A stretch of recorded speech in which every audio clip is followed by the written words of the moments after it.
Բարև ձեզ, մեր անկախության 35-րդ տարին է և մեր երկիրը տնտեսապես աշխարհի 110-րդ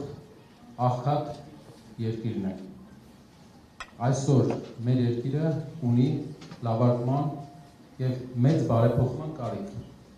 Բարեփոխումը մինչև այս մեր երկրի համակարգերը ձևավորվել էին ուրիշ օրակարգերի շուրջ։ Մենք գիտենք, որ առաջի 20 տարին մեր անկախության, 20-28 տարին անվտանգային օրակարգի շուրջ։ Դրանից հետո եկող 7-8 տարին իրար հետ հակասությունների երևի օրակարգի շուրջ, իսկ այդ ընթացքում մենք ունենում էինք մի խնդիր, որը քչերն էին նկատում էին այն մարդիկ, ովքեր զգում էին իրենց վրա։ Դա թուլացող Հայաստանն էր։ Դա Հայաստանն էր, որի բնակչությունը շրջաններից ուղղակի դուրս է գալիս։ Երևանցիները գնում էին Ամերիկայի Միացյալ Նահանգներ, շրջաններից գնում էին Ռուսաստանի Դաշնություն։ Մեր երկրի բնակչությունը 5 միլիոն մարդով քչացել է անկախությունից հետո, շարունակում է անկում ապրել։ Այս առաջարկները 5 առաջարկ մենք ունենք, որը ուզում ենք ներկայացնել։ 5 քայլ, որը անելու ենք, որը փոխելու է մեր հայրենիքի կյանքը։ Քայլերը մշակված են տարիների աշխատանքի արդյունքում։ Պետական համակարգում մինչև այս եղած երկրի ղեկավարները երկրի միշտ պետական ապարատի կողմից են նայել տնտեսությանը։ Առաջին ղեկավարը, ով կնայի ձեռնարկատերի հասարակության անդամի կողմից, դա կլինի Սամվել Կարապետյանը, քանի որ անցած ճանապարհը ձեռնարկատերի ճանապարհ է։ Եվ ինչ քայլեր ենք մենք ուզում անենք Հայաստանը փոխելու համար։ Ամենաառաջինը, բոլոր շրջաններով գնալով, մենք տեսնում ենք մեկ հիմնական խնդիր։ Երկրում կա աշխատատեղերի խնդիր։ Երկրում շրջաններում գործ չկա։ Գործը այս պահին ամենապահանջված բանն է Հայաստանի շրջաններում։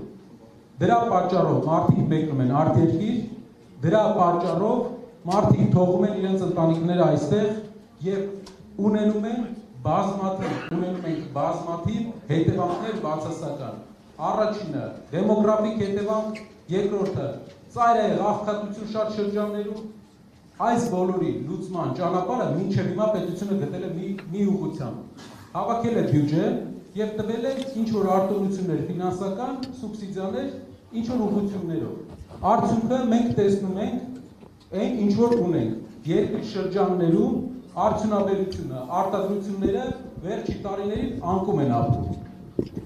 Մենք ինչ-որ տեսնում ենք Երևանում վարկերի հիմքով ստեղծված տնտեսությունը, որը ժամանակի ընթացքում երկար չի կարողանա այս տեմպը պահպանել։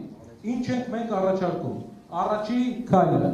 ստեղծել 300,000 նոր գործի տեղ Հայաստանում։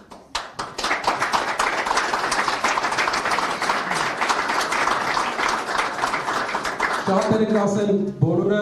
դա կարող են ասել։ Ինչպես եք դա անելու։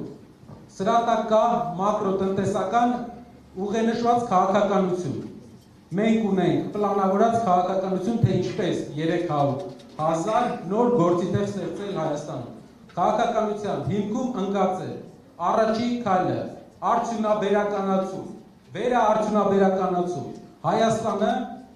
երկար տարիներ զրկվել է իր արտադրող եւ ստեղծարար պոտենցիալից։ Մեր երկիրը դարձել է դրսից օգնություն ստացող,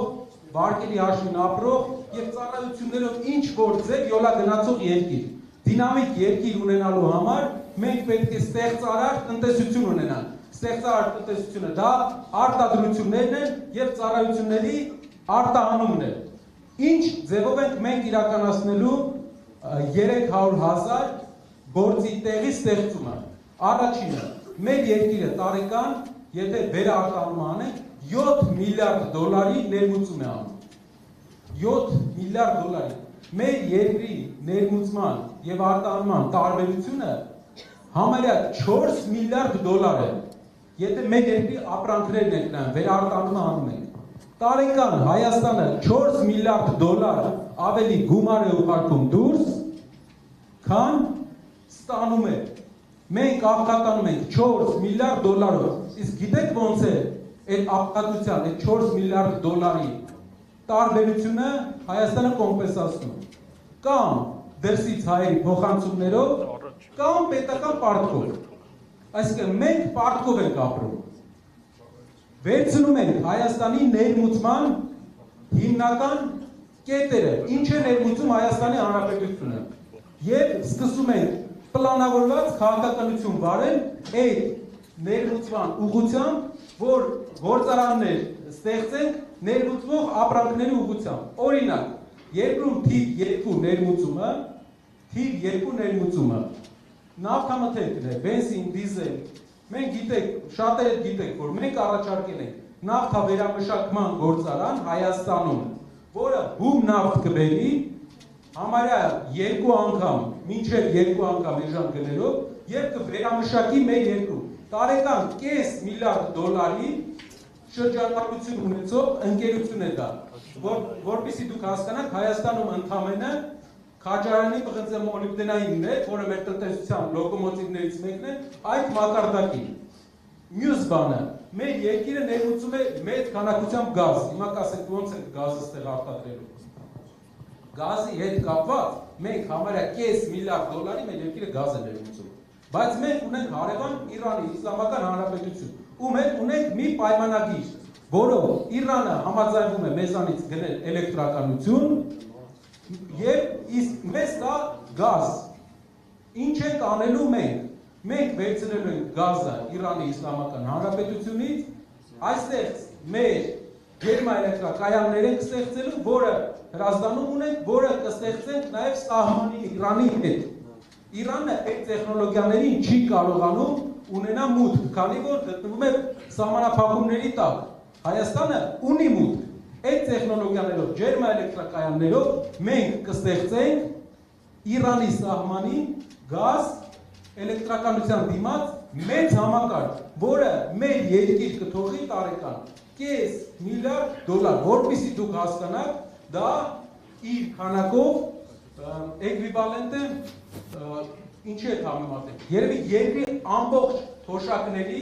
համարյա մոտ է թոշակների ֆոնդի հետ։ Չեմ ասում ամբողջը շահույթ կլինի։ Դա շրջանառություն է, եւ եթե մենք մեծ արդյունաբերական պոտենցիալ, մեծ գեներացիոն պոտենցիալ ստեղծենք, մեծ հնարավորություն կունենանք գազ ունենանք անվճար գնով, այսինքն շահույթ այդ ջերմաէլեկտրակայանների։